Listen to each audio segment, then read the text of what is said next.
అండి. Welcome to Noy Kriti's vlogs. So, మన తెలంగాణ స్టైల్‌లో కాకరకాయ పులుసు ఎలానో చూసేద్దాం. సో, ఫస్ట్ అయితే కాకరకాయలని పీల్ ఆఫ్ అయితే చేసుకోవాలండి. ఎందుకంటే చేదు అనేది రాకుండా ఉండడానికి కర్రీ.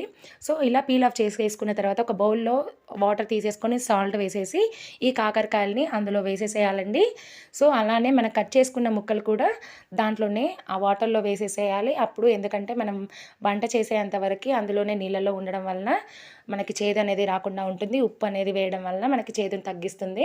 ఆ తర్వాత బాండీ అనేది తీసేసుకొని దాంట్లో ఆయిలు, పోపు గింజలు, ఆనియన్స్ వేసేసి, పచ్చిమిర్చి వేసేసి, కాకరకాయ ముక్కల్ని రోస్ట్ చేస్తూ ఉండాలి వేసి, సాల్టు మనకి కారము తగినంత వేసేసుకొని, అలానే మనకు కొంచెం బెల్లం పొడి కూడా వేసేసుకోవాలండి.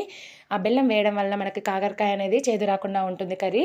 సో, ఆ తర్వాత మనమైతే నువ్వులు వేయించేసి పెట్టేసుకొని పౌడర్ అయితే చేసుకోవాలండి. ఆ తర్వాత చింతపండు నానబెట్టి పులుసు కూడా తీసేసుకోవాలి. కాకరకాయ వేగిన దాంట్లో చింతపండు పులుసు అనేది పోసేసేయాలండి. అలా పోయడం వలన ముక్కలనేది ఆహ్ 15 నిమిషాలు అలా ఉడికిస్తే ముక్కలు ఈజీగా ఉడుకుతాయి ఆ చింతపండు పులుసులో. ఆ తర్వాత మనం సాల్ట్ వేసేసుకొని నువ్వుల పొడి కూడా వేసేసుకోవాలండి. అలా నువ్వుల పొడి వేసిన తర్వాత పులుసు అనేది చిక్కబడుతుంది. అంతే అండి, ఈజీగా మనకి కాకరకాయ పులుసు రెడీ మన తెలంగాణ స్టైల్‌లో. Please subscribe my channel.